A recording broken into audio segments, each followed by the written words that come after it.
So today we're doing a video about narcissism, about lying, and about blame shifting. And it's really important for us, those of us who find ourselves in a relationship with a narcissist or who have been raised by a narcissist, to understand these concepts as well as we can, because understanding them can free us.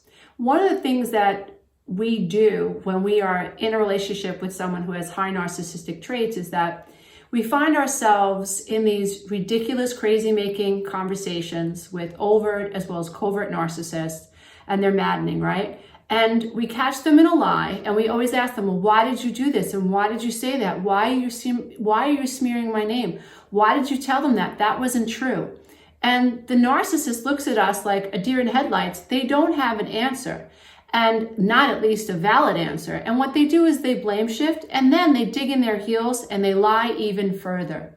So let's talk about this concept so that we can have a better understanding of where our power lies in these situations. So narcissists have a very peculiar relationship with the truth. In fact, the truth does not even exist in their head. You can say and see a situation one way, like, you cheated on me. And the narcissist comes back with an explanation that is completely foreign to you. It's like, this is a concrete thing. I caught you cheating on me. But what comes back and out of the narcissist's mouth baffles you. In the world of a narcissist, the truth is something that is malleable. It's you're able to mold it, right? Like in your head, if you're a rational person, the truth is the truth. But in the world of a narcissist, the truth is like clay. This is one of the reasons they are so psychologically abusive, because your inner reality is such, and you're perceiving a reality, and you think this other person is perceiving the same reality, but they never perceive that reality as the reality that you see, which makes you doubt your inner reality. To a narcissist, the truth relies on many different factors. For instance, the truth is not the truth. The truth is what the narcissist needs it to be at any given moment. So you might catch your wife cheating on you, and she might come back and say, well, it's not cheating if the other person isn't married. It's not cheating if I'm unhappy. It's not cheating if you knew that I was unhappy with you. It's not cheating if, right? So in your head, we're married. Never talked about cheating. We never talked about divorce. We never talked about separating. I had no idea you were unhappy, but I catch you cheating, and in your head, you're redefining the word cheating to suit your needs, to suit your reality.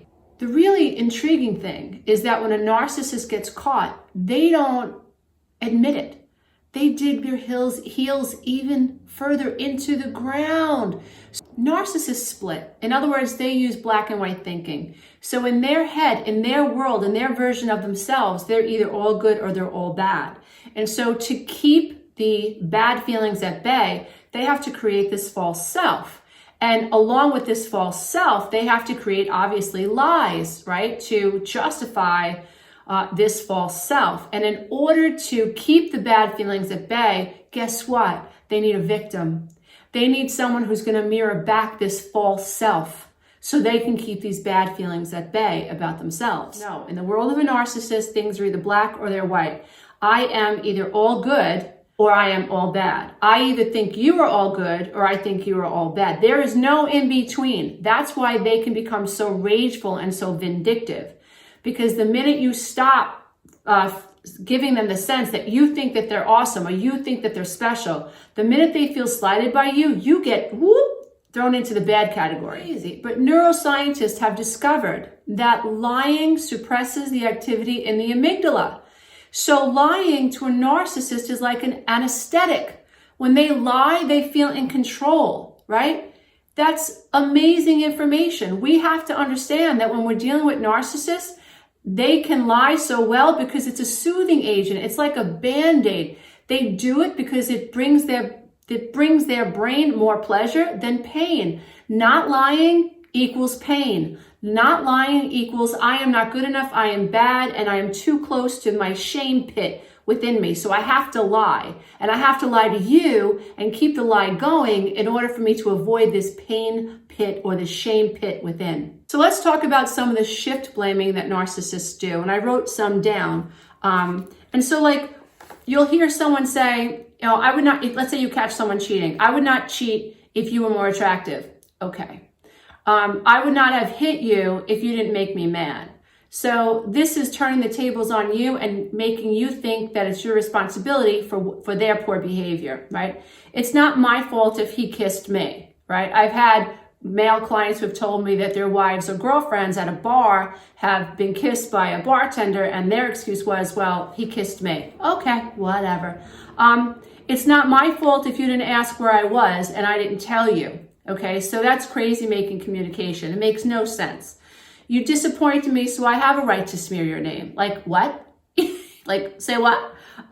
So that is what they're trying to do in that situation, along with crazy making communication. They're using shame. They know that you have high empathy. They know that you're highly forgiving. They know that you're highly rational. And they also understand that you're someone who wants to understand. So what they'll do is they'll shame you for their behavior.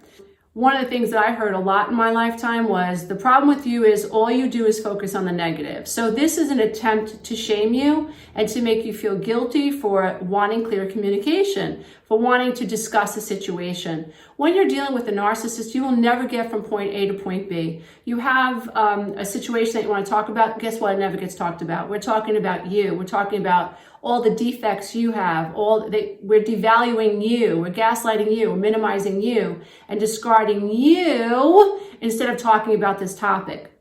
So another one, so playing off your sympathies would be, my ex cheated on me and that's probably why I cheated on you, right? So now you're like, oh, the poor baby cheated on me because he was cheated on.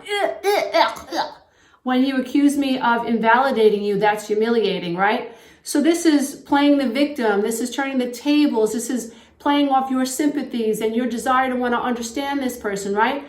But it's a hook. They're trying to hook you and they're trying to get you to feel sorry for them so they can continue to manipulate you and remain dominant over you so they can keep this false image going. So the goal of the narcissist is to make you obviously doubt your reality. And in this way, they get to remain superior over you. So let's talk about some of the lies narcissists tell. Listen, the reality is, this is going to be a short list, but if you're dealing with a narcissist, you understand they lie about everything. They cannot tell the truth. And science is proving now that telling the truth to a narcissist creates too much pain in their brain. And so their amygdala gets suppressed. So they're able to keep their fight or flight response system in check by lying. So I'm just going to share some of the lies that I've heard over my life with you by narcissists. So I love you more than I love myself. I would never cheat on you. We're just friends. People will be jealous of us, so don't believe them if they start talking crap about me. I'm not a liar. I'm not capable of lying. I've never felt so connected to anyone before. I will take care of you forever. I will never hurt you. I've never been accused of such things before. So it's important that we really understand that narcissism is really rooted in the need to lie. That's what essentially narcissism is rooted in the need to lie. And some researchers are telling us, or evidence is proving that there are narcissists on the spectrum that know when they're being manipulative, and then there are narcissists who don't. There are narcissists who actually believe what they're saying, right? And so when you confront them, what they're doing is they're defending their truth. They're defending their reality, that they're all good.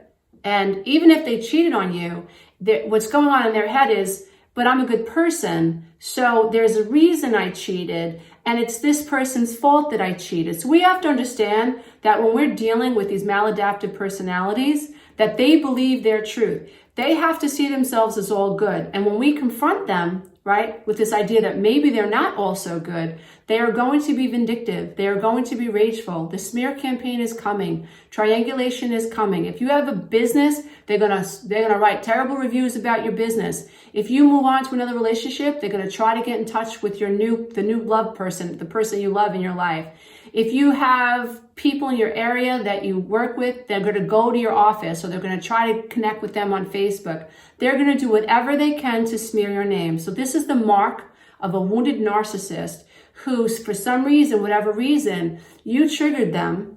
And just for a moment, or maybe a few moments, or maybe over time, you, for whatever reason, caused them to doubt for a moment that they weren't as good as they think they are, or they aren't the victim they think they are. But at the end of the day, narcissists lack self-reflection. Narcissists must believe that they're the victim. Narcissists think in black and white. They see themselves as all good, as all bad, as all victim, and not a persecutor. It's not even, they're persecuting you, and they cannot see themselves as being a persecutor. They can't. They have to justify it. So they lack the ability to check themselves. They lack the empathy for other people. They'll have empathy for people who play their game, but anyone that they have any type of an issue with, that they feel threatened by, that's it. Empathy is out the window. So what you'll notice is this stark contrast with people who have high narcissistic traits. And it's really, really sad. But at the end of the day, we have to know about these traits and why they are this way, so it's easier for us to let go. I hope this video on narcissism, lying, and shift blaming and blame shifting has helped you better understand what you're dealing with. And for me, what I've learned to do, which is very difficult because what happens is when you're being lied about, when you're being abused, when you are at the end of a narcissist's wrath, it could be very unsettling.